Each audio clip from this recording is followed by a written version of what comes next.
approval to release the deposition material presented during tonight's hearing. Thanks to everyone watching tonight for sharing part of your evening to learn the facts and causes of the events leading up to and including the violent attack on January 6, 2021. Our democracy, electoral system, and country. I'm Benny Thompson, chairman of the January 6, 2021 committee. I was born, raised, and still live in Bolton, Mississippi, a town with a population of 521, which is midway between Jackson and Vicksburg, Mississippi, and the Mississippi River. I'm from a part of the country where people justify the actions of slavery, the Ku Klux Klan, and lynching. I'm reminded of that dark history as I hear voices today try and justify the actions of the insurrectionists on January 6, 2021. Over the next few weeks, hopefully you will get to know the other members, my colleagues up here, and me. We represent a diversity of communities from all over the United States, rural areas and cities, East Coast, West Coast, and the Heartland. All of us have one thing in common. We swore the same oath. That same oath that all members of Congress take upon taking office and afterwards every 2 years if they are reelected. We swore an oath to defend the Constitution against all enemies, foreign and domestic. The words of the current oath taken by all of us that nearly every United States government employee takes have their roots in the Civil War.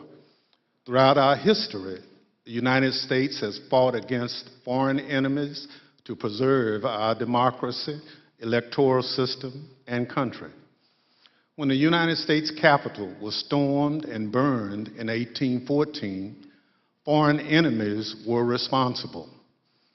Afterward, in 1862, when American citizens had taken up arms against this country, Congress adopted a new oath to help make sure no person who had supported the rebellion could hold a position of public trust.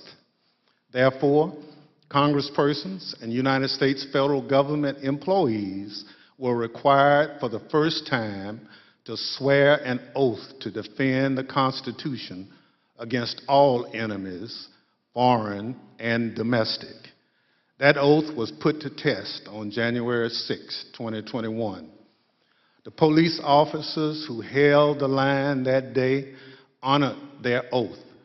Many came out of that day bloodied and broken. They still bear those wounds, visible and invisible. They did their duty. They repelled the mob and ended the occupation of the Capitol. They defended the Constitution against domestic enemies so that Congress could return, uphold our own oath, and count your votes to ensure the transfer of power, just as we've done for hundreds of years. But unlike in 1814, it was domestic enemies of the Constitution who stormed the Capitol and occupied the Capitol, who sought to thwart the will of the people to stop the transfer of power. And so they did, so at the encouragement of the President of the United States. The President of the United States trying to stop the transfer of power, a precedent that had stood for 220 years, even as our democracy had faced its most difficult tests. Thinking back again to the Civil War in the summer of 1864, the President of the United States believed we would be doomed to his bid for re-election. He believed his opponent, General George McClellan, would wave the white flag when it came to preserving the Union. But even with that grim fate hanging in the balance, President Lincoln was ready to accept the will of the voters, come what may. He made a quiet pledge. He wrote down the words, "This morning, as for some days past, it seems exceedingly probable that this administration will not be reelected. Then it will be my duty to so cooperate with the president-elect. It will be my duty." Lincoln sealed that memo and asked his cabinet secretaries to sign it sight unseen. He asked them to make the same commitment he did, to accept defeat, if indeed defeat was the will of the people, to uphold the rule of law, to do what every president who came before him did, and what every president who followed him would do, until Donald Trump. Donald Trump lost the presidential election in 2020. The American people voted him out of office. It was not because of a rigged system. It was not because of voter fraud. Don't believe me? Hear what his former Attorney General had to say about it. I warn those who watching that this contains strong language. No, just what I've been through. I had 3 discussions with the president that I can recall. One was on November 23rd, one was on December 1st, and one was on December 14th. And I've been through sort of the give and take of those discussions. And in that context, I made it clear I did not agree with the idea of saying the election was stolen and putting out this stuff, which I told the president was bullshit. And I didn't want to be a part of it, and that's one of the reasons that went into me deciding to leave when I did. I observed, I think it was on December 1st, that, how can you can't live in a world where the incumbent administration stays in power based on its view, unsupported by specific evidence, that there was fraud in the election. Bill Barr, on Election Day 2020, he was the Attorney General of the United States, the top law enforcement official in the country, telling the president exactly what he thought about claims of a stolen election. Donald Trump had his days in court to challenge the results. He was within his rights to seek those judgments. In the United States, law-abiding citizens have those tools for pursuing justice. He lost in the courts, just as he did at the ballot box. And in this country, that's the end of the line. But for Donald Trump, that was only the beginning of what became a sprawling, multi-step conspiracy aimed at overturning the presidential election, aimed at throwing out the votes of millions of Americans, your votes, your voice in our democracy, and replacing the will of the American people with his will to remain in power after his term ended. Donald Trump was at the center of this conspiracy, and ultimately, Donald Trump, the President of the United States, spurred a mob of domestic enemies of the Constitution to march down the Capitol and subvert American democracy. Any legal jargon you hear about seditious conspiracy, obstruction of an official proceeding, conspiracy to defraud the United States boils down to this. January 6th was the culmination of an attempted coup, a brazen attempt, as one writer put it shortly after January 6th, to overthrow the government. The violence was no accident. It represented Trump's last stand, most desperate chance to halt the transfer of power. Now, you may hear those words and think, this is just another political attack on Donald Trump by people who don't like him. That's not the case. My colleagues and I all wanted an outside independent commission to investigate January 6th, similar to what we had after 9/11. But after first agreeing to the idea, Donald Trump's allies in Congress put a stop to it. Apparently, They don't want January 6th investigated at all. And in the last 17 months, many of those same people have tried to whitewash what happened on January 6th, to rewrite history, call it a tourist visit, label it legitimate political discourse. Donald Trump and his followers have adopted the words of the songwriter, "Do you believe me or your lying eyes?" We can't sweep what happened under the rug. The American people deserve answers. So I come before you this evening not as a Democrat, but as an American who swore an oath to defend the Constitution. The Constitution doesn't protect just Democrats or just Republicans. It protects all of us, we the people. And this scheme was an attempt to undermine the will of the people. So tonight, and over the next few weeks, we're going to remind you of the reality of what happened that day.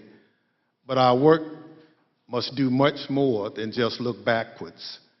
Because of our democracy remains in danger, the conspiracy to thwart the will of the people is not over. There are those in this audience who thirst for power but have no love or respect for what makes America great: devotion to the Constitution, allegiance to the rule of law, our shared journey to build a more perfect union.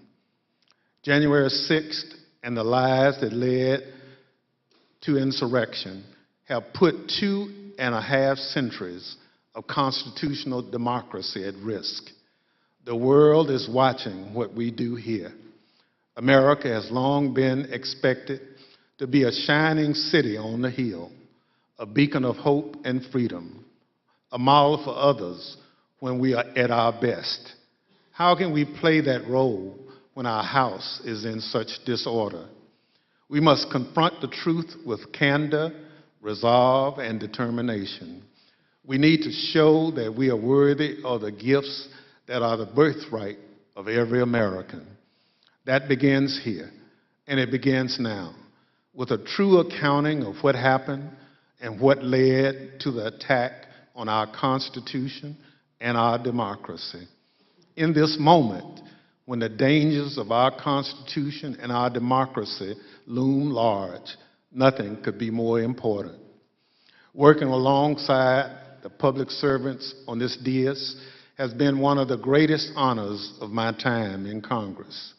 It's been a particular privilege to count as a partner in this effort and to count as a friend the gentlewoman from Wyoming, Ms. Cheney. She's a patriot, a public servant of profound courage, of devotion to her oath and the Constitution. It's my pleasure to recognize Ms. Cheney for her opening statement. Thank you very much, Mr. Chairman, and let me echo those words about the importance of bipartisanship and what a tremendous honor it is to work on this committee. Mr. Chairman, at 6:01 p.m. on January 6th, after he spent hours watching a violent mob besiege, attack, and invade our Capitol, Donald Trump tweeted, but he did not condemn the attack. Instead, he justified it.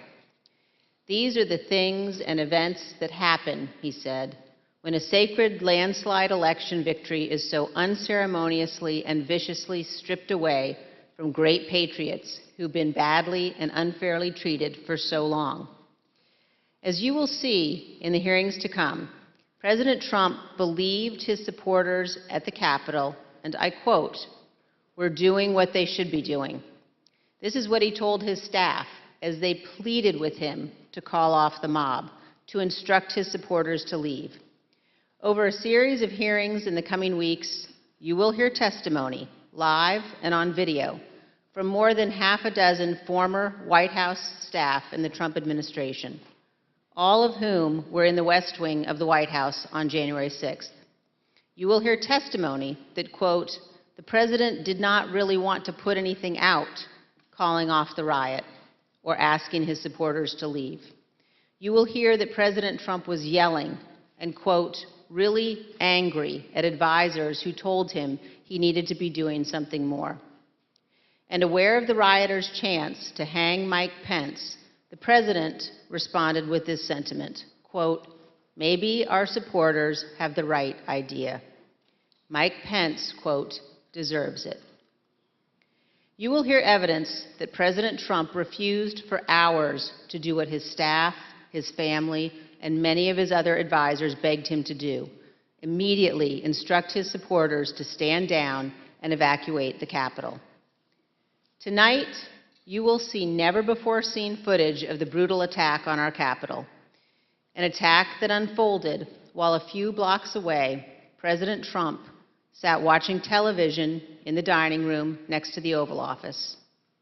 You will hear audio from the brave police officers battling for their lives and ours, fighting to defend our democracy against a violent mob Donald Trump refused to call off.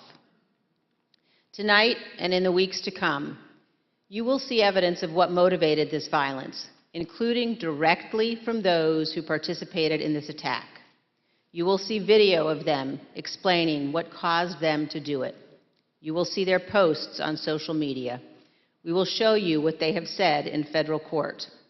On this point, there is no room for debate. Those who invaded our Capitol and battled law enforcement for hours were motivated by what President Trump had told them, that the election was stolen and that he was the rightful president. President Trump summoned the mob, assembled the mob, and lit the flame of this attack. You will also hear about plots to commit seditious conspiracy on January 6th, a crime defined in our laws as conspiring to overthrow, put down, or destroy by force the government of the United States, or to oppose by force the authority thereof. Multiple members of two groups, the Oath Keepers and the Proud Boys, have been charged with this crime for their involvement in the events leading up to and on January 6th. Some have pled guilty. The attack on our Capitol was not a spontaneous riot. Intelligence available before January 6th identified plans to, quote, invade the Capitol, occupy the Capitol, and take other steps to halt Congress's count of electoral votes that day.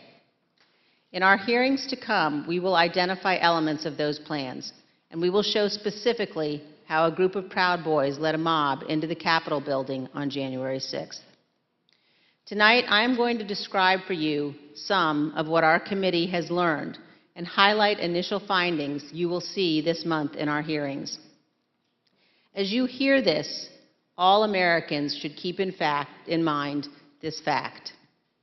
On the morning of January 6th, President Donald Trump's intention was to remain President of the United States, despite the lawful outcome of the 2020 election and in violation of his constitutional obligation to relinquish power. Over multiple months, Donald Trump oversaw and coordinated a sophisticated 7-part plan to overturn the presidential election and prevent the transfer of presidential power. In our hearings, you will see evidence of each element of this plan. In our second hearing, you will see that Donald Trump and his advisors knew that he had in fact lost the election. But despite this, President Trump engaged in a massive effort to spread false and fraudulent information to convince huge portions of the U.S. population that fraud had stolen the election from him. This was not true. Jason Miller was a senior Trump campaign spokesman. In this clip, Miller describes a call between the Trump campaign's internal data expert and President Trump a few days after the 2020 election. I was in the Oval Office, and at some point in the conversation, Matt Oskowski, who is the lead data person, was brought on, and I remember he delivered to the president pretty blunt terms that he was going to lose. And that was based, Mr. Miller, on Matt and the data team's assessment of the sort of county by county, state by state results as reported? Correct. Alex Cannon was one of President Trump's campaign lawyers. He previously worked for the Trump Organization. One of his responsibilities was to assess allegations of election fraud in November 2020. Here is one sample of his testimony discussing what he told White House Chief of Staff Mark Meadows. I remember a call with Mr. Meadows, where Mr. Meadows was asking me what I was finding and if I was finding anything. And I remember sharing with him that we weren't finding anything that would be sufficient to change the results in any of the key states. When was that conversation? Probably in November, mid to late November. I think it was before my child was born. And what was Mr. Meadows' reaction to that information? I believe the words he used were, "So there's no there there." There's no there. The Trump campaign's general counsel, Matt Morgan, gave similar testimony. He explained that all of the fraud allegations and the campaign's other election arguments taken together and viewed in the best possible light for President Trump could still not change the outcome of the election. President Trump's Attorney General Bill Barr also told Donald Trump his election claims were wrong. Repeatedly told the president in no uncertain terms that I did not see evidence of fraud and that would have affected the outcome of the election. And frankly, a year and a half later, I haven't seen anything to change my mind on that. Attorney General Barr also told President Trump that his allegations about Dominion voting machines were groundless. I saw absolutely zero basis for the allegations, but they were made in such a sensational way that they obviously were influencing a lot of people, members of the public, that there was this systemic corruption in the system and that their votes didn't count and that these machines controlled by somebody else were actually determining it, which was complete nonsense. And it was being laid out there, and I told them that it was crazy stuff and they were wasting their time on that. And it was doing a grave disservice to the country. But President Trump persisted, repeating the false Dominion allegations in public at least a dozen more times, even after his Attorney General told him they were, quote, complete nonsense.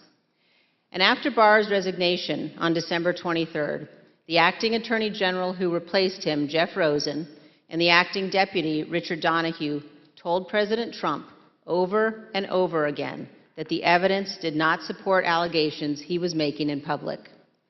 Many of President Trump's White House staff also recognized that the evidence did not support the claims President Trump was making.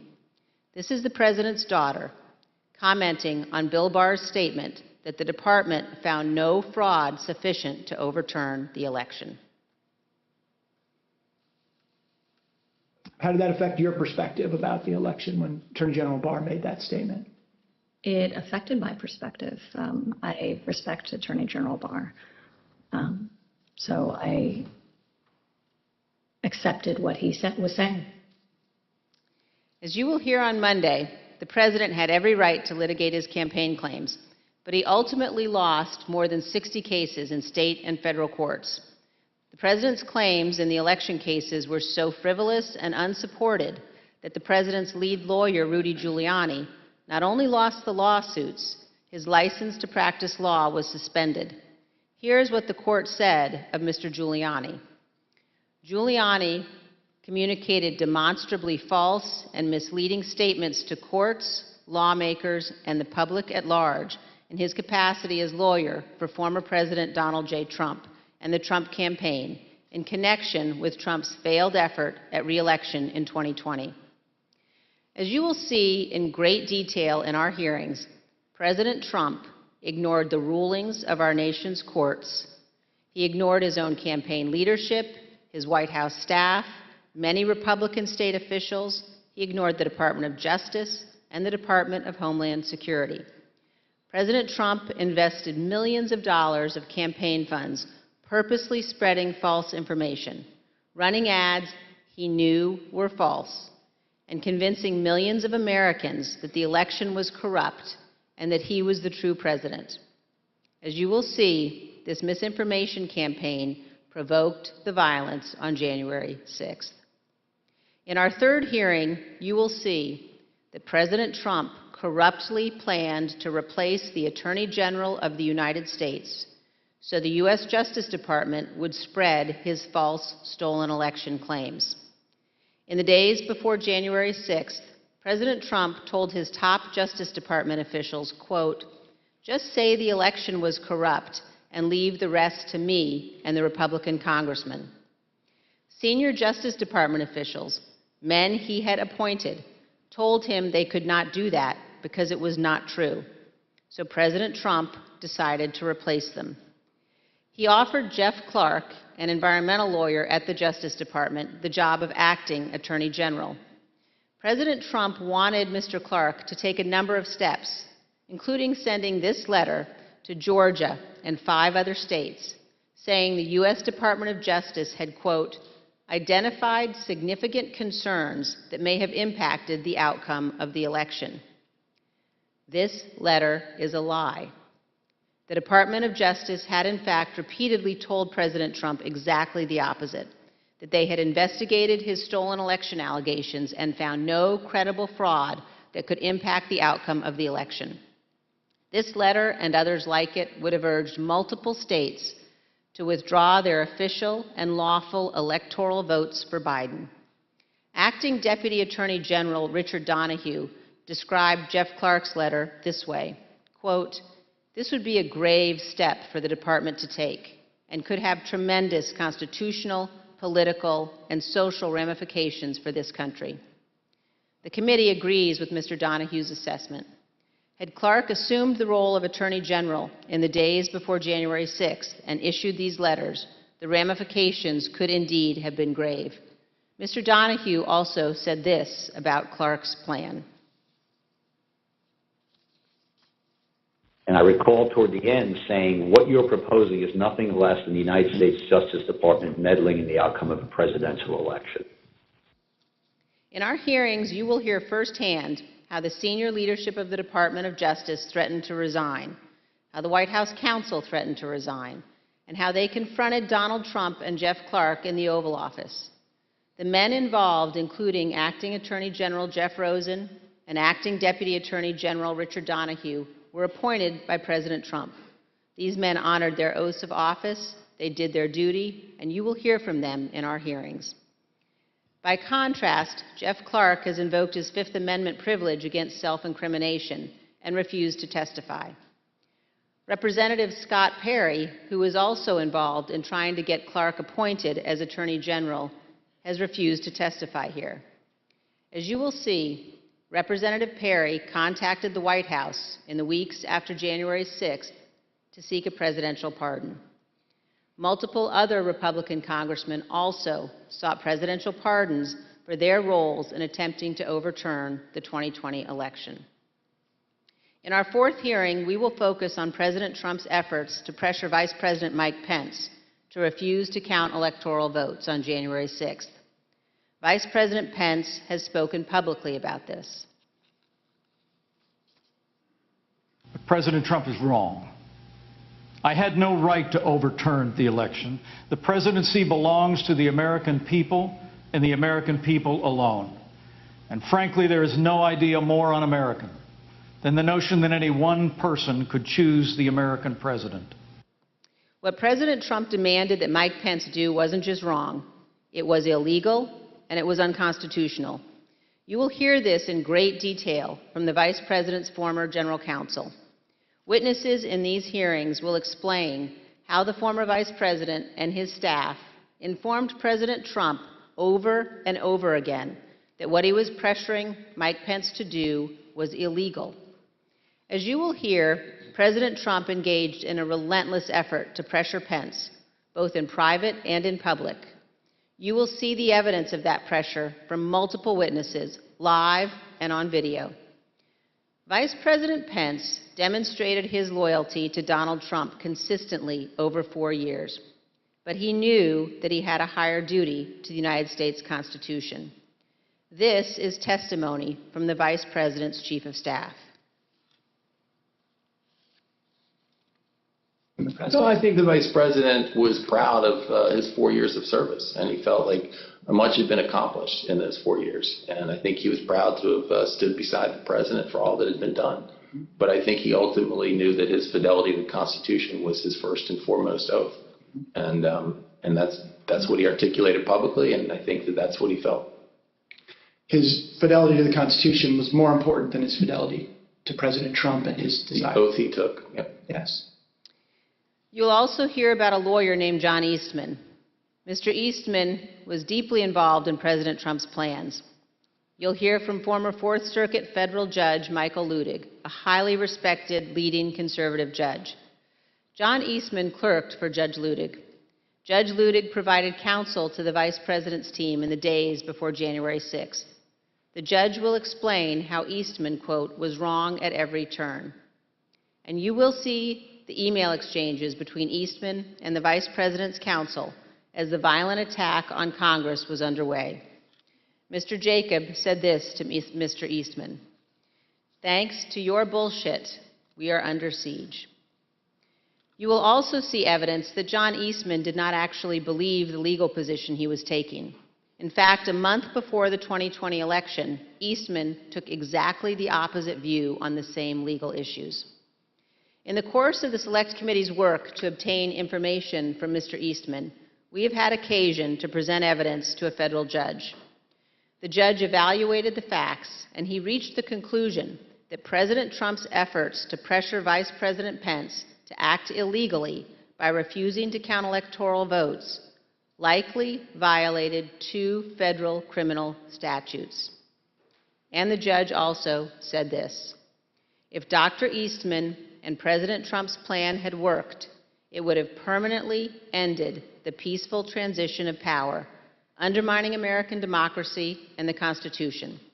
If the country does not commit to investigating and pursuing accountability for those responsible, the court fears January 6th will repeat itself. Every American should read what this federal judge has written. The same judge, Judge Carter, issued another decision on Tuesday night, just this week, indicating that John Eastman and other Trump lawyers knew that their legal arguments had no real chance of success in court, but they relied on those arguments anyway to try to, quote, overturn a Democratic election. And you will hear that while Congress was under attack on January 6th and the hours following the violence, the Trump legal team in the Willard Hotel War Room continued to work to halt the count of electoral votes. In our 5th hearing, you will see evidence that President Trump corruptly pressured state legislators and election officials to change election results. You will hear additional details about President Trump's call to Georgia officials, urging them to, quote, find 11,780 votes, votes that did not exist, and his efforts to get states to rescind certified electoral slates without factual basis and contrary to law.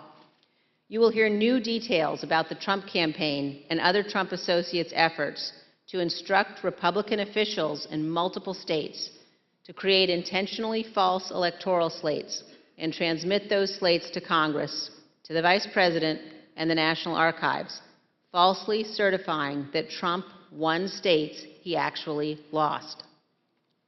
In our final 2 June hearings, you will hear how President Trump summoned a violent mob and directed them illegally to march on the United States Capitol.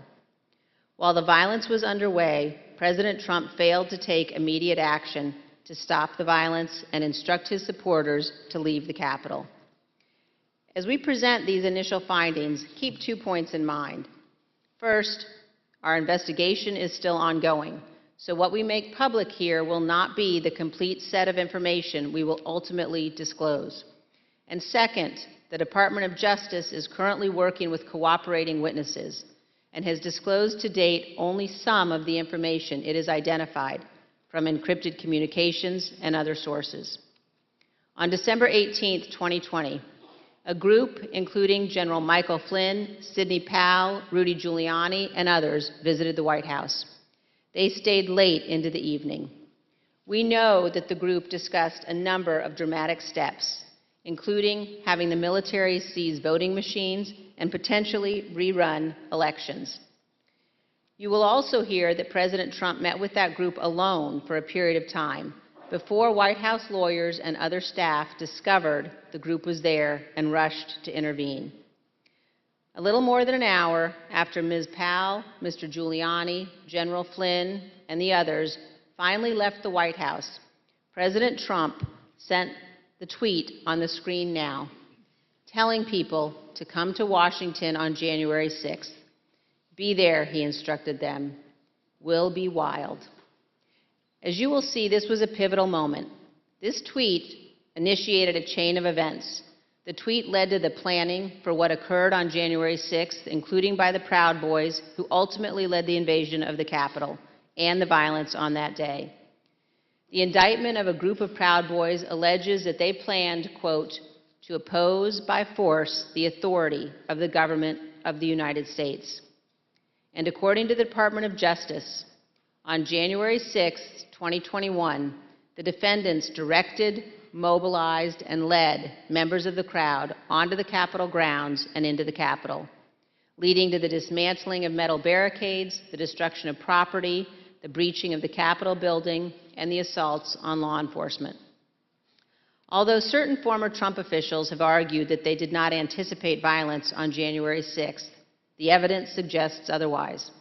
As you will see in our hearings, the White House was receiving specific reports in the days leading up to January 6th, including during President Trump's Ellipse rally, indicating that elements in the crowd were preparing for violence at the Capitol.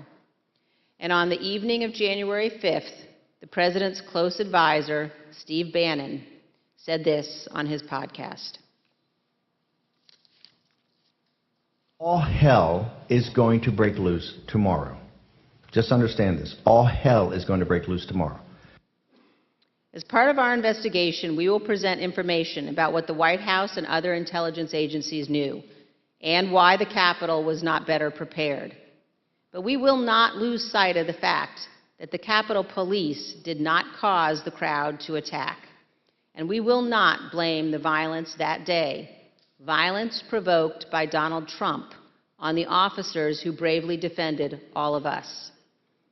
In our final hearing, you will hear a moment-by-moment account of the hours-long attack from more than half a dozen White House staff, both live in the hearing room and via videotaped testimony. There's no doubt that President Trump was well aware of the violence as it developed. White House staff urged President Trump to intervene and call off the mob. Here is a document written while the attack was underway by a member of the White House staff, advising what the president needed to say. Quote, anyone who entered the Capitol without proper authority should leave immediately. This is exactly what his supporters on Capitol Hill and nationwide were urging the president to do. He would not. You will hear that leaders on Capitol Hill begged the president for help, including Republican leader McCarthy, who was, quote, scared, and called multiple members of President Trump's family after he could not persuade the president himself. Not only did President Trump refuse to tell the mob to leave the Capitol, he placed no call to any element of the United States government to instruct that the Capitol be defended. He did not call his Secretary of Defense on January 6th. He did not talk to his Attorney General. He did not talk to the Department of Homeland Security. President Trump gave no order to deploy the National Guard that day, and he made no effort to work with the Department of Justice to coordinate and deploy law enforcement assets. But Vice President Pence did each of those things. For example, here is what General Milley, the chairman of the Joint Chiefs of Staff, testified to this committee. There were 2 or 3 calls with Vice President Pence. He was very animated, and he issued very explicit, very direct, unambiguous orders There was no question about that. And he was, and I can get you the exact quotes, I guess, from some of our records somewhere, but he was very animated, very direct, very firm, and to Secretary Miller. Get the military down here, get the Guard down here, put down this situation, etc. By contrast, here is General Milley's description of his conversation with President Trump's Chief of Staff, Mark Meadows, on January 6th. He said, we have to kill the narrative that the Vice President is making all the decisions. We need to establish the narrative that, that the President is still in charge and that things are steady or stable or what's that thing. I immediately interpret that as politics, politics, politics. Red flag for me personally, no action, but I remember it distinctly. And you will hear from witnesses how the day played out inside the White House, how multiple White House staff resigned in disgust, and how President Trump would not ask his supporters to leave the Capitol. It was only after multiple hours of violence that President Trump finally released a video instructing the riotous mob to leave. And as he did so, he said to them, quote, "We love you, and you're very special." You will also hear that in the immediate aftermath of January 6th, members of the President's family, White House staff, and others tried to step in to stabilize the situation, quote, "to land the plane before the presidential transition on January 20th. You will hear about members of the Trump cabinet discussing the possibility of invoking the 25th Amendment and replacing the President of the United States. Multiple members of President Trump's own cabinet resigned immediately after January 6th. One member of the cabinet suggested that the remaining cabinet officers needed to take a more active role in running the White House and the administration. But most emblematic of those days is this exchange of texts between Sean Hannity and former President Trump's press secretary, Kayleigh McEnany. Sean Hannity wrote, in part, "Key now, no more crazy people, no more stolen election talk. Yes, impeachment and 25th Amendment are real.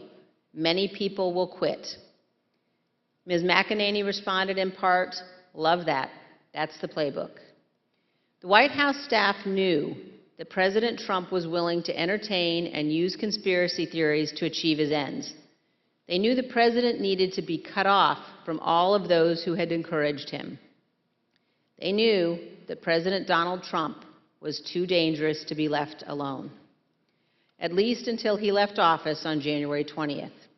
These are important facts for Congress and the American people to understand fully. When a president fails to take the steps necessary to preserve our union, or worse, causes a constitutional crisis, we're at a moment of maximum danger for our republic. Some in the White House took responsible steps to try to prevent January 6th. Others egged the president on. Others, who could have acted, refused to do so. In this case, the White House counsel was so concerned about potentially lawless activity that he threatened to resign multiple times. That is exceedingly rare and exceedingly serious. It requires immediate attention, especially when the entire team threatens to resign. However, in the Trump White House, it was not exceedingly rare, and it was not treated seriously. This is a clip of Jared Kushner addressing multiple threats by White House counsel Pat Cipollone and his team of lawyers to resign in the weeks before January 6th. Jared, are you aware of instances where Pat Cipollone threatened to resign? I kind of, like I said, my interest at that time was on trying to get as many pardons done. And I know that, he was always, him and the team were always saying, oh, we're going to resign, we're not going to be here if this happens, if that happens. So I kind of took it up to just be whining, to be honest with you. Whining. There's a reason why people serving in our government take an oath to the Constitution. As our founding fathers recognized, democracy is fragile. People in positions of public trust are duty-bound to defend it, to step forward when action is required. In our country, we don't swear an oath to an individual or a political party. We take our oath to defend the United States Constitution. And that oath must mean something. Tonight, I say this to my Republican colleagues who are defending the indefensible. There will come a day when Donald Trump is gone, but your dishonor will remain. Finally, I ask all of our fellow Americans, as you watch our hearings over the coming weeks, please remember what's at stake. Remember the men and women who have fought and died so that we can live under the rule of law, not the rule of men. I ask you to think of the scene in our Capitol Rotunda on the night of January 6th. There, in a sacred space in our constitutional republic, the place where our presidents lie in state, watched over by statues of Washington and Jefferson, Lincoln and Grant, Eisenhower, Ford, and Reagan. Against every wall that night encircling the room, there were SWAT teams, men and women in tactical gear with long guns, deployed inside our Capitol building. There in the rotunda, these brave men and women rested beneath paintings depicting the earliest scenes of our republic, including one painted in 1824 depicting George Washington resigning his commission, voluntarily relinquishing power, handing control of the Continental Army back to Congress. With this noble act, Washington set the indispensable example of the peaceful transfer of power, what President Reagan called nothing less than a miracle. The sacred obligation to defend this peaceful transfer of power has been honored by every American president, except one. As Americans, we all have a duty to ensure that what happened on January 6th never happens again, to set aside partisan battles, to stand together to perpetuate and preserve our great republic. Thank you, Mr. Chairman. As we provide answers to American people about January 6th, it's important that we remember exactly what took place. That this was no tourist visit to the Capitol. Most of the footage we are about to play has never been seen. The Select Committee obtained it as a part of our investigation. This isn't easy to watch. I want to warn everyone that this video includes violence and strong language. Without objection, I include in the record a video presentation of the violence of January 6th. Proud of your boy! Proud of your boy! Proud of your boy! Yeah, just for awareness, be advised, there's probably about 300 Proud Boys. They're marching eastbound in this 400 block of kind of Independence, actually on the mall towards the United States Capitol. I am not allowed to say what's going to happen today because everyone's just going to have to watch for themselves. But it's going to happen. Something's going to happen. Whose streets? Our streets! Whose streets? Our streets! Whose streets? Our streets!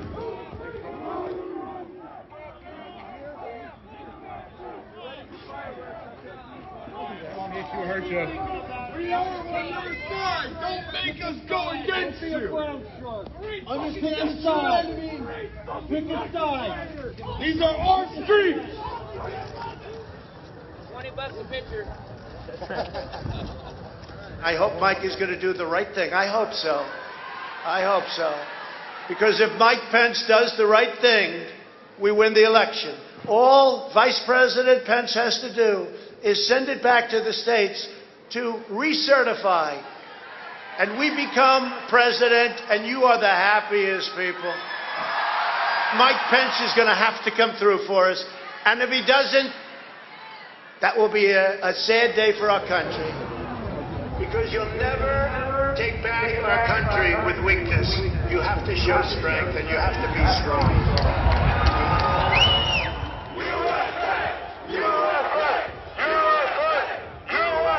Cruiser 50, it does look like we're going to have an ad hoc march stepping off here. There's a crowd surge heading east. love Trump! We love Trump! We love Trump! We love Trump! We love Trump! We love Trump! We love Trump! Mike Pence, I hope you're going to stand up for the good of our Constitution and for the good of our country. And if you're not, I'm going to be very disappointed in you. I will tell you right now.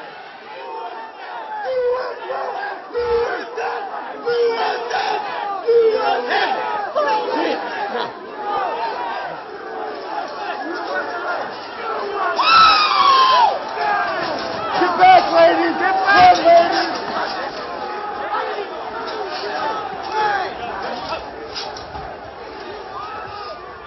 Priority. We just had protests. East Circle, breach the line.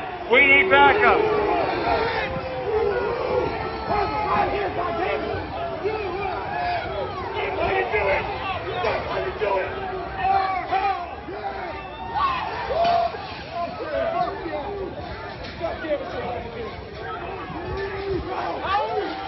Madam Speaker, the Vice President and the United States Senate.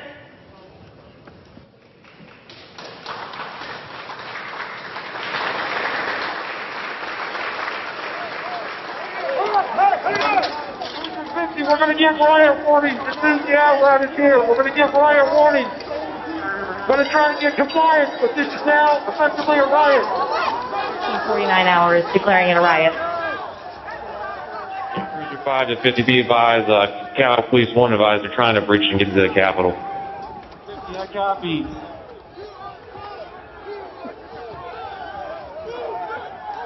Hold the line! Hold the line! Hold the line! Hold the line!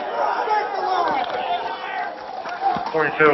We're about 5 miles out. We're trying to make our way through all this.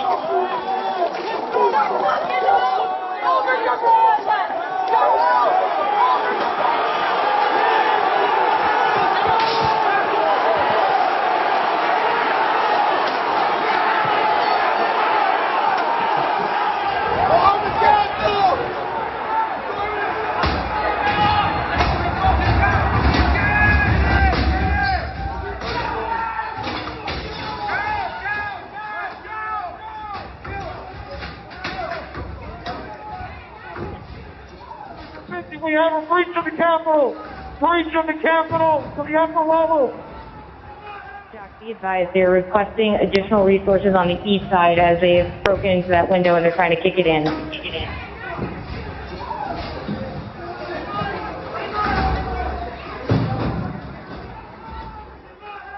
Without objection, the chair declares the House in recess pursuant to Clause 12B of Rule 1. Mike Pence didn't have the courage to do what should have been done to protect our country and our Constitution, giving states a chance to certify a corrected set of facts, not the fraudulent or inaccurate ones which they were asked to previously certify. The U.S. demands the truth. Bring out Pence. Bring out Pence. Bring out Pence.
We're gonna get too many fucking people. Look at this fucking vantage point, man. We're fucked.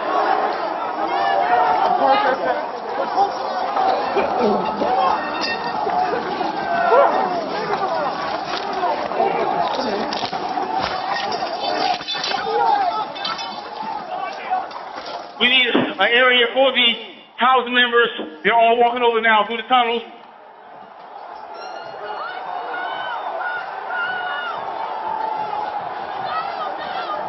We're trying to hold the upper deck. We are trying to hold the upper deck now. We need to hold the doors of the Capitol.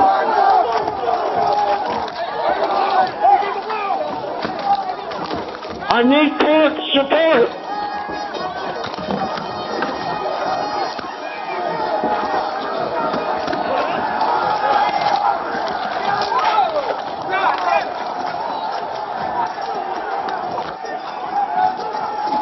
We lost the line. We lost the line. All MPDs pull back. All MPDs pull back up to the upper deck. All MPDs pull back to the upper deck. ASAP.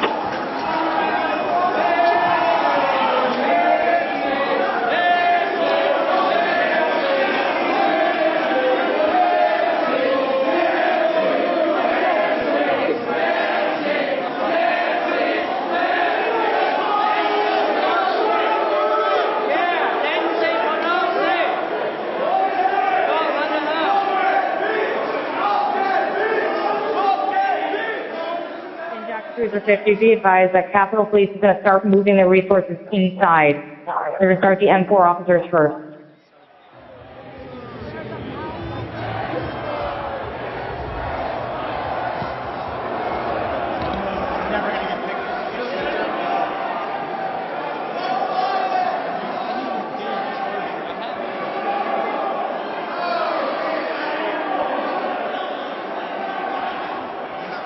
Okay, H208 with 4 members. The door's barricaded. There's people flooded the hallways outside. We have no way out. Officers still remaining on the House floor, on the third floor, to use the subways themselves. It's time to evacuate so we can secure the members on the other side. Copy. It's up to us people now, the American people. What are you ready to do? One more time. What are you ready to do? And whatever it takes, I'll lay my life down if it takes. Absolutely. That's why we showed up today. Bring her out here! Hey! We're coming in if you don't bring her out! Fuck you! You back up! I myself, I'm back. Get him up! Officers down! Get him up! Get him up! Hold up! Get him up!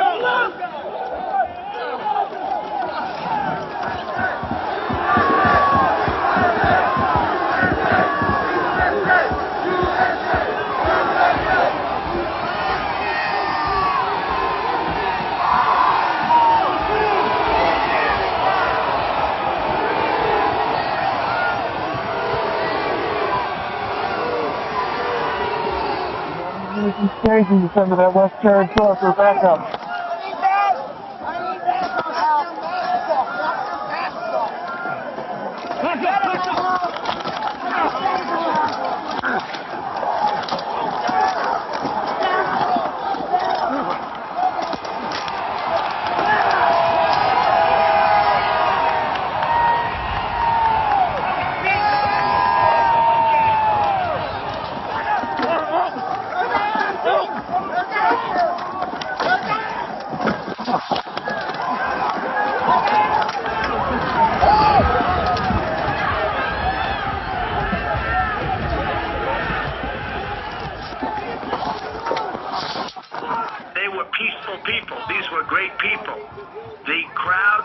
Unbelievable. And I mentioned the word love, the love in the air. I've never seen anything like it.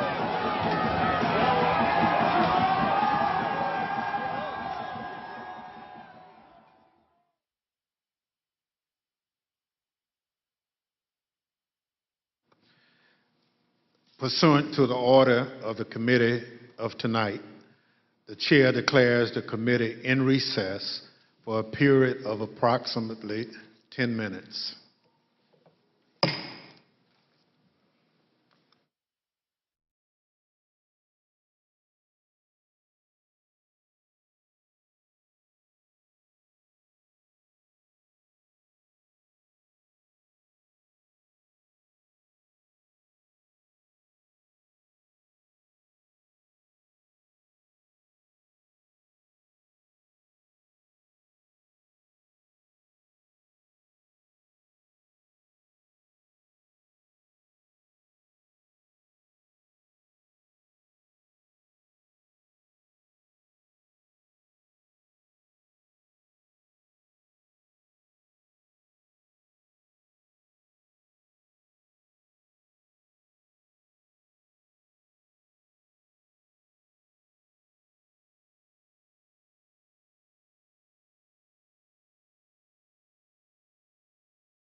committee will be in order.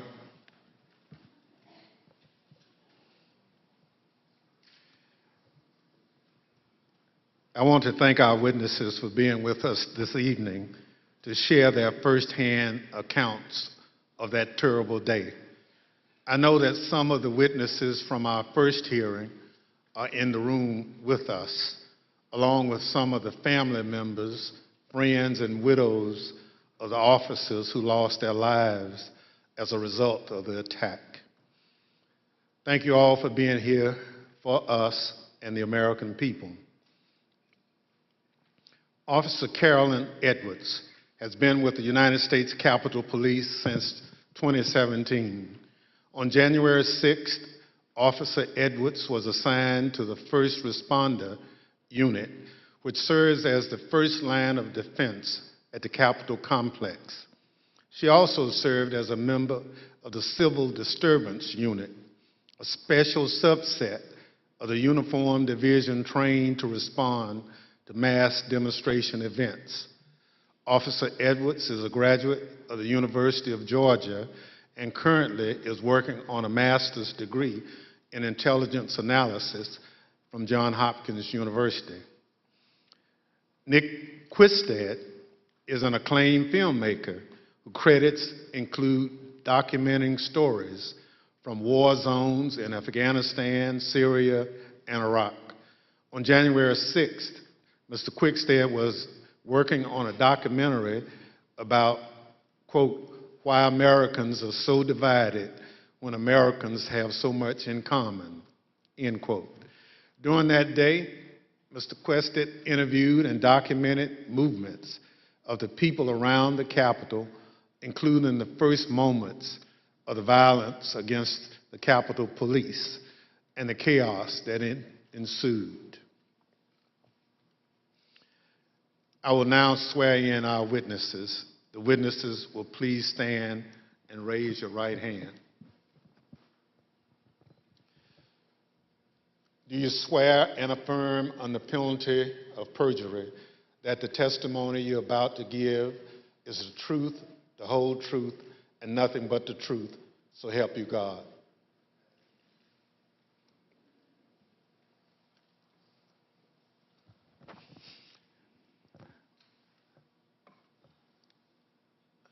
Let the record reflect the witnesses answered in the affirmative. Without objection, the witness's statement will be included in the record. Pursuant to Section 5C8 of House Resolution 503, I recognize myself for questioning. As you saw just a few minutes ago, the Proud Boys instigated the first breach of the Capitol just before 1:00 p.m., where rioters pushed over barricades near the Peace Circle at the foot of the Capitol. Our two witnesses tonight were both there at the time of that first breach.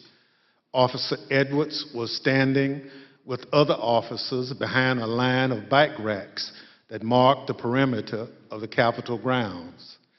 She bravely tried to prevent an angry crowd from advancing on the Capitol. Unfortunately, she was overrun and knocked unconscious as the crowd advanced on the Capitol.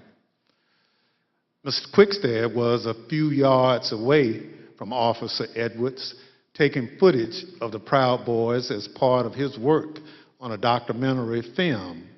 Most of his footage has never been shown publicly before we shared it this evening.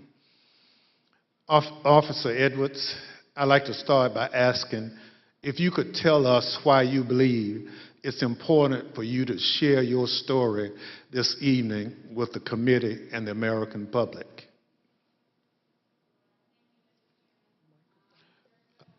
Please, your microphone. Well, thank you, Mr. Chairman. I really appreciate it, and thank you to the committee for having me here to testify. I was called a lot of things on January 6, 2021, and the days thereafter. I was called Nancy Pelosi's dog, called incompetent, called a hero, and a villain. I was called a traitor to my country, my oath, and my Constitution. In actuality, I was none of those things. I was an American, standing face to face with other Americans, asking myself how many times, many times, how we had gotten here. I had been called names before, but never had my patriotism or duty been called into question. I, who got up every day, no matter how early the hour or how late I got in the night before, to put on my uniform and to protect America's symbol of democracy. I, who spent countless hours in the baking sun and freezing snow to make sure that America's elected officials were able to do their job. I, whose literal blood, sweat, and tears were shed that day defending the building that I spent countless holidays and weekends working in. I am the proud granddaughter of a Marine that fought in the Battle of the Chosin Reservoir in the Korean War. I think of my papa often in these days, how he was so young and thrown into a battle he never saw coming, and answered the call at a great personal cost. How he lived the rest of his days with bullets and shrapnel in his legs, but never once complained about his sacrifice. I would like to think that he would be proud of me, proud of his granddaughter that stood her ground that day and continued fighting, even though she was wounded, like he did many years ago. I am my grandfather's granddaughter, proud to put on a uniform and serve my country. They dared to question my honor. They dared to question my loyalty. And they dared to question my duty.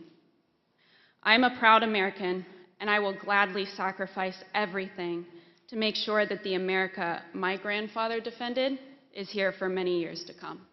Thank you. Officer Edwards, your story and your service is important, and I thank you for being here tonight.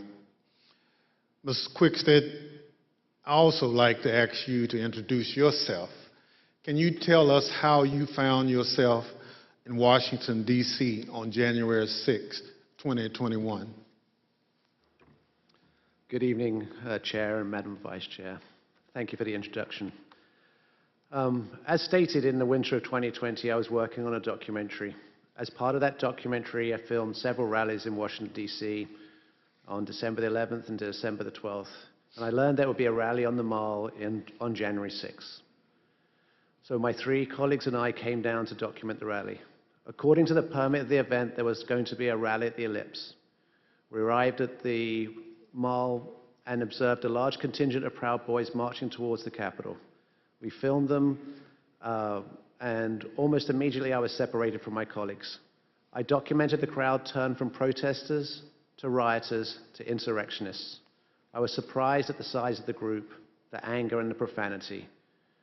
And for anyone who didn't understand how violent that event was, I saw it, I documented it, and I experienced it. I heard incredibly aggressive chanting, and I subsequently shared that footage with the authorities. I'm here today pursuant to a House subpoena. Thank you so much. Thank you, Mrs. Quested. The Select Committee has conducted extensive investigative work to understand what led the Proud Boys and other rioters to the Capitol on January 6th. We've obtained substantial evidence showing that the President's December 19th tweet calling his followers to Washington, D.C. on January 6th energized individuals from the Proud Boys and other extremist groups. I'd like to play a brief video highlighting some of this evidence. My name is Marcus Childress, and I'm an investigative counsel for the Select Committee to investigate the January 6th attack on the United States Capitol. What do you want to call them? Give me a name. Give me a White name. supremacists and white like me to condemn? White supremacists and right Proud Boys, stand back and stand by. After he made this comment, Enrique Terrio, then chairman of the Proud Boys, said on Parler, "Standing by, sir." During our investigation, we learned that this comment during the presidential debate actually led to an increase in membership from the Proud Boys. Would you say that Proud Boys members increased after the stand back, stand by comment? Exponentially. I'd say tripled probably, with the potential for a lot more eventually. And did you ever sell any stand back and stand by merchandise? One of the vendors on my page actually beat me to it, but I wish I would have made a stand back, stand by shirt. On December 19th, President Trump tweeted about the January 6th rally and told attendees, "Be there, we'll be wild." Many of the witnesses that we interviewed were inspired by the president's call and came to D.C. for January 6th. But the extremists, they took it a step further. They viewed this tweet as a call to arms. A day later, the Department of Justice describes how the Proud Boys created a chat called the Ministry of Self-Defense Leadership Chat. In this chat, the Proud Boys established a command structure in anticipation of coming back to D.C. on January 6th. The Department of Justice describes Mr. Tarrio coming into possession of a document called the 1776 Returns, which describes individuals occupying key buildings around the United States Capitol. The Oath Keepers are another group that the committee investigated. You better get your ass to D.C., folks, this Saturday. Yeah, if you don't, there'll be no more republic. But we're not going to let that happen. It's not even an if. It's either President Trump is encouraged and bolstered and strengthened to do what he must do, or we wind up in a bloody fight. We all know that. The fight's coming. The Oath Keepers began planning to block the peaceful transfer of power shortly after the November 3rd election. And according to the Department of Justice, Stuart Rhodes, the Oath Keepers leader, said to his followers that we were not going to get through this without a civil war. In response to the December 19th, 2020 tweet by President Trump, the Oath Keepers focused on January 6th in Washington, D.C. In response to the tweet, one member, the president of the Florida chapter, put on social media, "The president called us to the Capitol. He wants us to make it wild." The goal was for the Oath Keepers to be called to duty so that they could keep the president in power, although President Trump had just lost the election. The committee learned that the Oath Keepers set up quick reaction forces outside of the city in Virginia where they stored arms. The goal of these quick reaction forces was to be on standby just in case President Trump invoked the Insurrection Act. Did the Oath Keepers ever provide weapons to members? I'm going to decline to answer that and put them at grounds and due process grounds. In footage obtained by the committee, we learned that on the night of January 5th, Enrique Tarrio and Stuart Rhodes met in a parking garage in Washington, D.C. There's mutual respect there. I think we're fighting the same fight, and I think that's what's important. The committee learned that the Oath Keepers went into the Capitol through the east doors in two stack formations. The DOJ alleges that one of the stacks went into the Capitol looking for Speaker Pelosi, although they never found her. As the attack was unfolding, Mr. Tarrio took credit. In documents obtained by the Department of Justice, Mr. Tarrio said in an encrypted chat, "Make no mistake, and we did this." Later on that evening, Mr. Tarrio even posted a video which seemed to resemble him in front of the Capitol with a black cape. And the title of the video was Premonition. The evidence developed by the Select Committee and the Department of Justice highlights how each group participated on the attack on the Capitol on January 6th. In fact, the investigation revealed that it was individuals associated with the Proud Boys who instigated the initial breach at the Peace Circle at 12:53 p.m.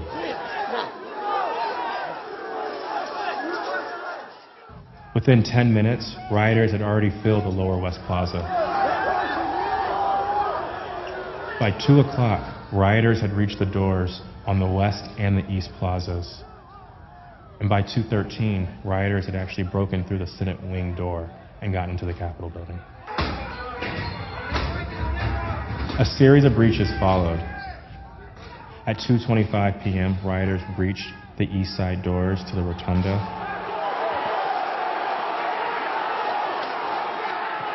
And then right after 2:40 p.m., rioters breached the east side doors near the Ways and Means room. Once the rioters infiltrated the Capitol, they moved through the crypt, the Rotunda, the hallways leading to the House chambers, and even inside the Senate chambers.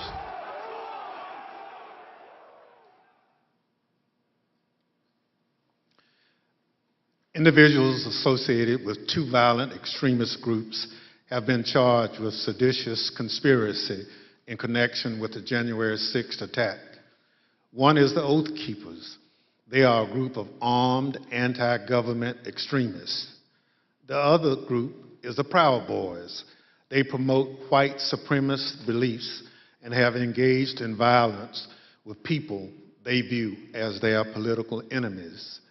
Members of both groups have already pled guilty to crimes associated with the January 6th attack. Mr. Quested, as part of the documentary you've been filming, you gained access to the Proud Boys and their leader, Enrique Tarrio. Your crew filmed them in Washington, D.C. on the evening of January 5th and then on January 6th. On January 5th, the night before the attack, you were with the head of the Proud Boys, Mr. Tarrio, in Washington, D.C. What happened? We picked up Mr. Tarrio from jail. He'd been arrested for carrying some magazines, some extra capacity magazines, and he took responsibility for the burning of the Black Lives Matter flag that was stolen from the church on December the 12th. We were attempting to get an interview with Mr. Tarrio. We had no idea of any of the events that were going to subsequently happen. We drove him to pick up his bags from the property department of the police, which is just south of the mall. We picked up his bags and went to get some other bags from the Phoenix Hotel, where we encountered Mr. Stuart Rhodes from the Oath Keepers. By the time I'd gone to park the car, my colleague was saying, who'd got into the car with Mr. Tarrio, that they had moved to a location around the corner, the parking garage of the Hall of Legends, I believe. And so we quickly drove over there. We drove down into the parking garage and filmed the scene of Mr. Tarrio and Mr. Rhodes and certain other individuals in that garage.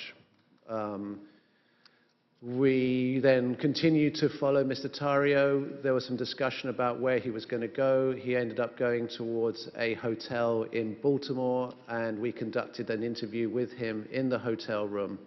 And then we returned to DC for that night.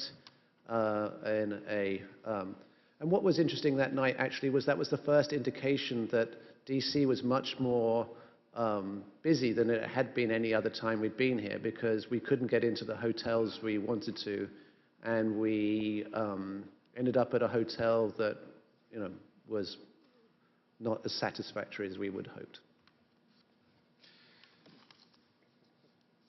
Thank you. So what you're saying is you filmed the meeting between Mr. Tarrio and Oath Keepers leader Stuart Rhodes, right? Indeed. You couldn't hear what was said, but according to the Justice Department indictment of Mr. Tarrio, a participant referenced the Capitol. Now, on the morning of January 6th, you learned the Proud Boys would gather near the rally scheduled to take place near the White House. What time did you meet up with the Proud Boys, and what was happening when they met? We met up with the Proud Boys somewhere around 10:30 a.m., and they were starting to walk down the mall easterly direction towards the Capitol. There was a large contingent, more than I had expected, and I was confused to a certain extent why we were walking away from the president's speech, because that's what I felt we were there to cover.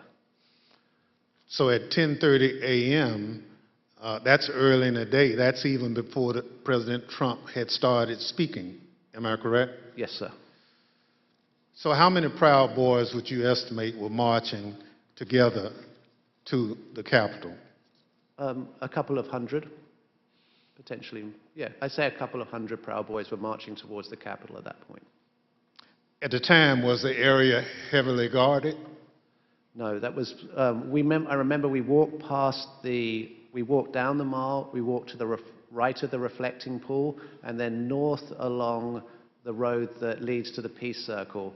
And as we were walking past the peace circle, I framed the Proud Boys to the right of my shot with the Capitol behind, and we see one sole police officer at the barriers, which subsequently breached.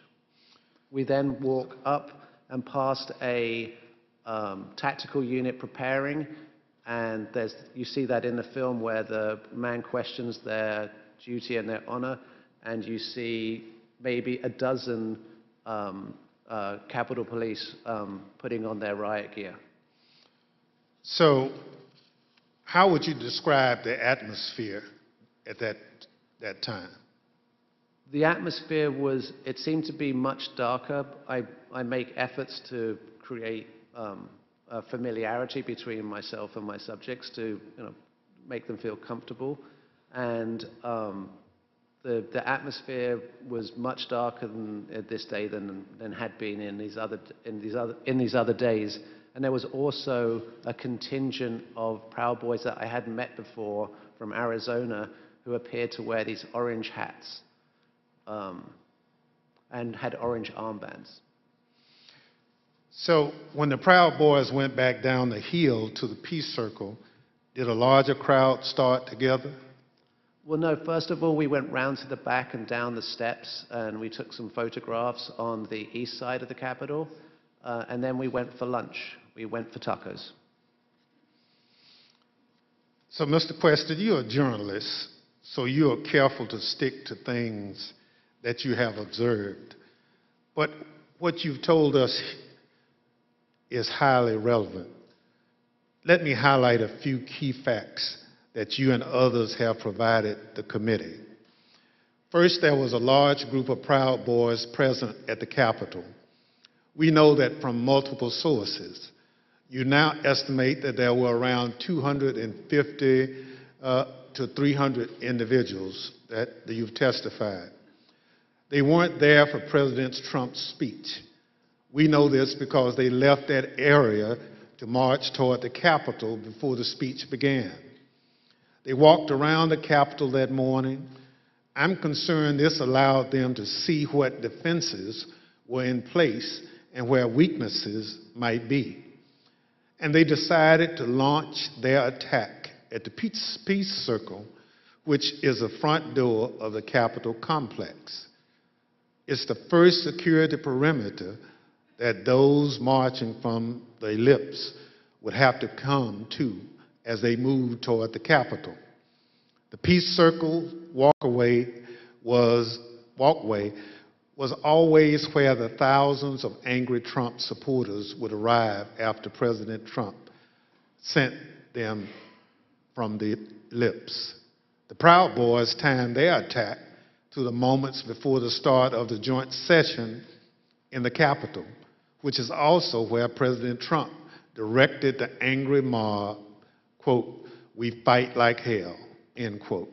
He told them before sending them down Pennsylvania Avenue, right to where the Proud Boys gathered and where you were filming. Now, a central question is whether the attack on the Capitol was coordinated and planned. What you witnessed is what a coordinated and planned effort would look like. It was the culmination of a months-long effort spearheaded by President Trump. Mr. Questa, thank you for your eyewitness account of the lead up to the breach of the Peace Circle. This brings us to a point in time where you and Officer Edwards were in close proximity. At this point, I reserve the balance of my time pursuant to 5C, Section 8 of House Resolution 503. The chair recognizes the gentlewoman from Wyoming, Ms. Cheney, for questioning. Thank you very much, Mr. Chairman. Officer Edwards, I want to start by thanking you for your service and thank you for your courage. Thank you for being here this evening. I know that it's not easy to relive what happened for you and for the officers behind you and for the family members of officers in the audience this evening. But it's really important for the country to have a full accounting and understand what happened. I want to start, Officer Edwards, with a short clip that shows the horrible moment when you were injured as the peace circle was breached.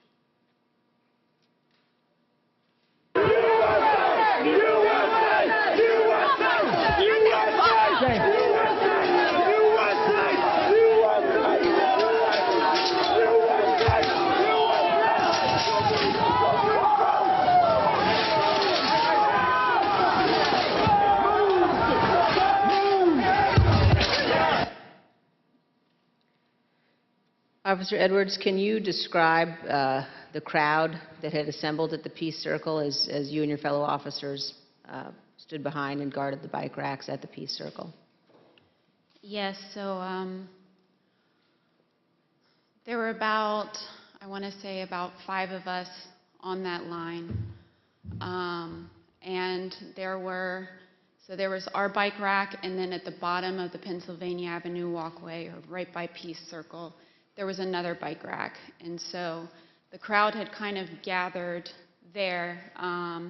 It was the crowd led by Joseph Biggs, and they were mostly in civilian clothes. There were some who had military fatigues on. We could see people with bulletproof vests on, things like that.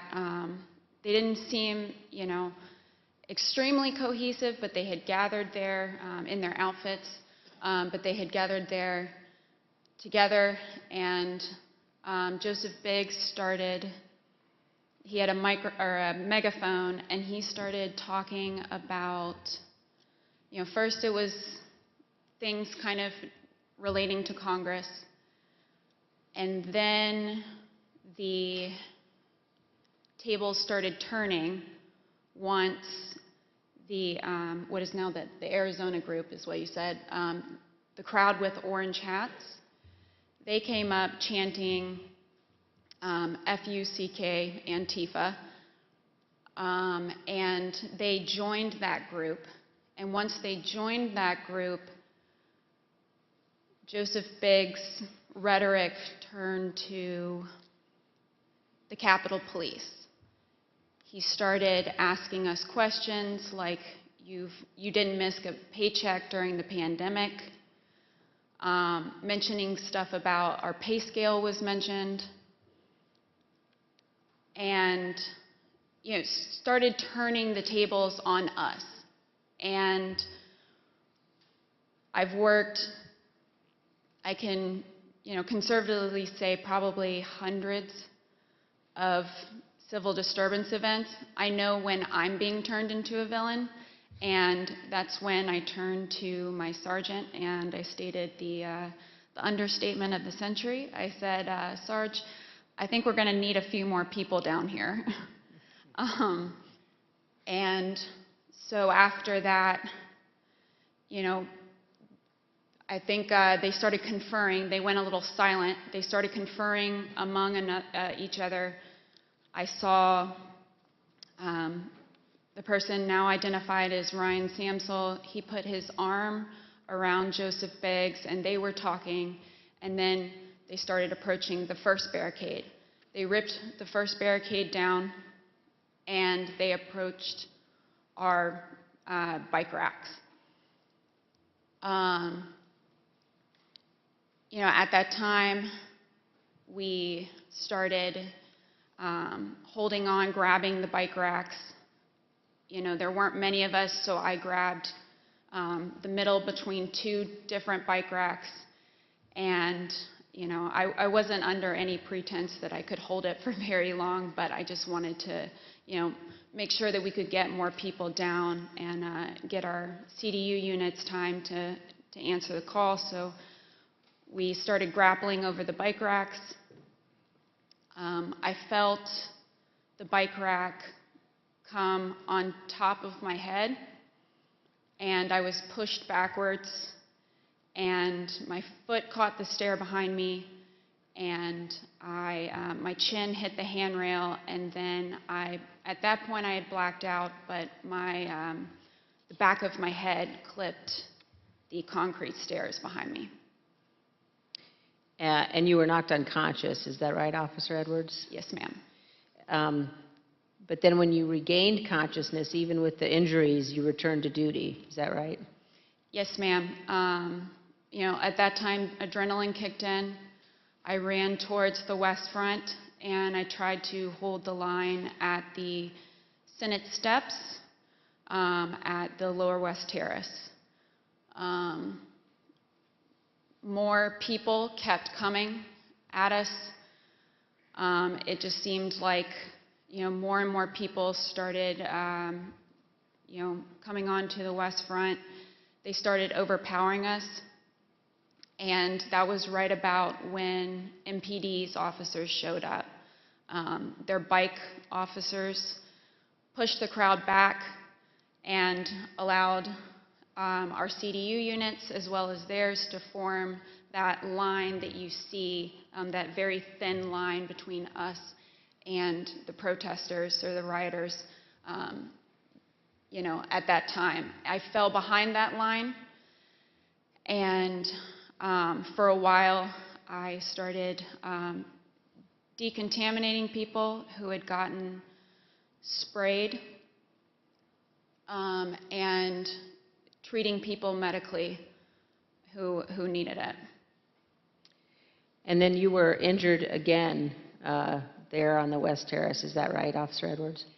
Yes, ma'am. So after a while, I got back on the line. It was on the house side of the Lower West Terrace. And I was holding that line for a while. There weren't many of us over there. And Officer Sicknick was behind me for most of the time, for about 30 to 45 minutes that I was down there. We were just, as the best we could, we were just, grappling over bike racks and trying to hold them as quick as possible. All of a sudden, I see movement to the left of me, and I turned, and it was Officer Sicknick with his head in his hands. And he was ghostly pale, which I figured at that point that he had been sprayed, and I was concerned. My, cop alarm bells went off, because if you get sprayed with pepper spray, you're going to turn red. He turned just about as pale as this sheet of paper. And so I looked back to see what had hit him, what had happened, and that's when I got sprayed in the eyes as well. I was taken to be decontaminated by another officer, but we didn't get the chance because we were then tear gassed.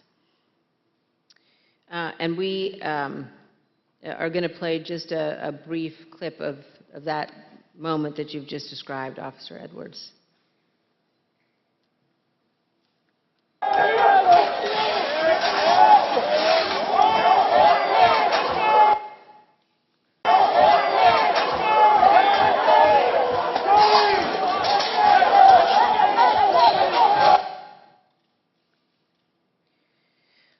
Officer Edwards, I just want to thank you for being here. And I know, again, how difficult it is. I know the family of Officer Sicknick as well, who's here tonight. And one of the things one of the Capitol Police officers said to me recently was to ask me whether or not, as members of Congress, all of us understood that on that day, on January 6th, when we were evacuated from the chamber, were led to a safe, undisclosed location, whether we knew that so many of you had rushed out of the building and into the fight. And I can assure you that we do know that, and that we understand how important your service is. Thank you for your continued work with our committee and the interviews, and thank you very much for both of you for being here this evening. Mr. Chairman, I yield back. Thank you very much. Ms. Edwards, can you give us one memory of that awful day that stands out most vividly in your mind? I can. That time when I talked about falling behind MPD's line, I remember because I had been kind of shielded away because I was holding those stairs, so I wasn't able to really see what was going on over here. When I fell behind that line and I can just remember my breath catching in my throat because what I saw was just a war scene. It was something like I'd seen out of the movies. I couldn't believe my eyes. There were officers on the ground, you know, they were bleeding, they were throwing up, they were, you know, they had, I mean, I saw friends with blood all over their faces. I was slipping in people's blood. You know, I was catching people as they fell. It was carnage. It was chaos. I can't even describe what I saw. Never in my wildest dreams did I think that as a police officer, as a law enforcement officer, I would find myself in the middle of a battle. You know, I'm trained to detain, you know, a couple of subjects and handle a crowd, but I'm not combat trained. And that day, it was just hours of hand-to-hand combat, hours of dealing with things that were way beyond any law enforcement officer has ever trained for. And I just remember that moment of stepping behind the line and just seeing the absolute war zone that the West Front had become.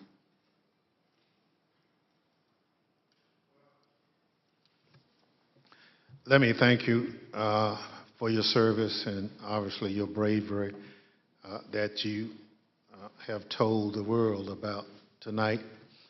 It's unfortunate that you had to defend the Capitol from fellow Americans.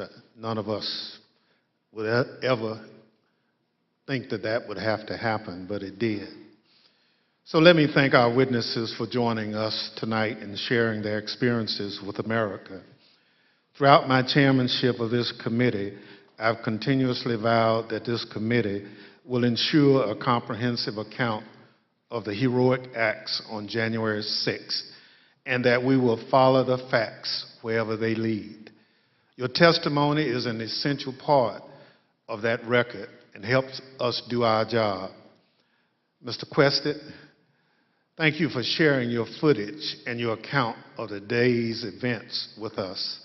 The images you recorded and have shared with the committee do a better job than any of our words in reinforcing the violence of January 6th. We hope that the power of your footage help encourage all Americans to consider how citizens with so much in common could viciously brawl at the seat of their democratic government.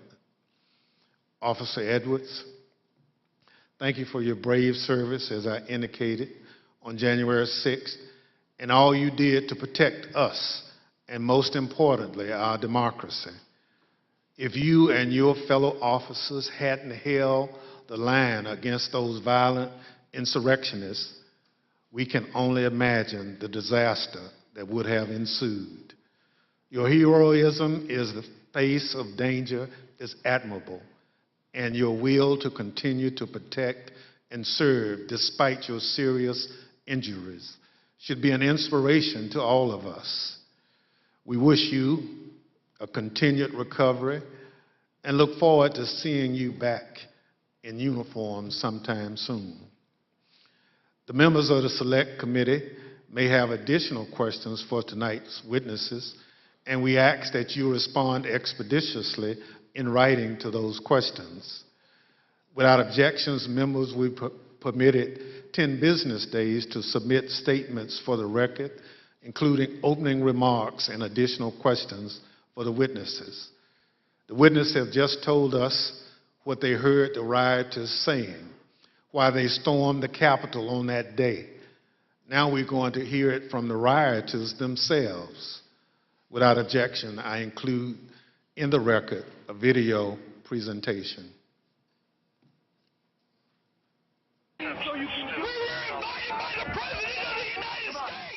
What really made me want to come was the fact that, you know, I had supported Trump all that time. I did believe, you know, that the election was being stolen, and Trump asked us to come. He personally asked for us to come to D.C. that day. And I thought, for everything he's done for us, if this is the only thing he's going to ask of me, I'll do it. We're going to walk down to the Capitol. Did you recall President Trump mentioning going to the Capitol during his speech? Oh, yeah. So that's one of my disappointments. He said he was going to go and go with us, that he was going to be there. I know why I was there, and that's because he called me there, and he laid out what is happening in our government. He laid it out. But I remember Donald Trump telling people to be there, right? I mean, to support. So you mentioned that the president asked you. Do you remember a specific message? Basically, yeah, he asked for us to come to D.C., that big things are going to happen. What got me interested, he said, I have something very important to say on January 6th or something like that, is what got me interested to be there. You know, Trump has only asked me for two things. He asked me for my vote, and he asked me to come on January 6th. When the committee reconvenes next week, we're going to examine the lies that convinced those men and others to storm the Capitol, to try to stop the transfer of power.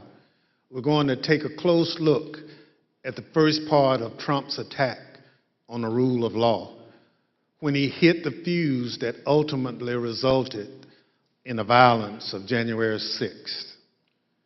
Without objection, and with that, the committee stands adjourned.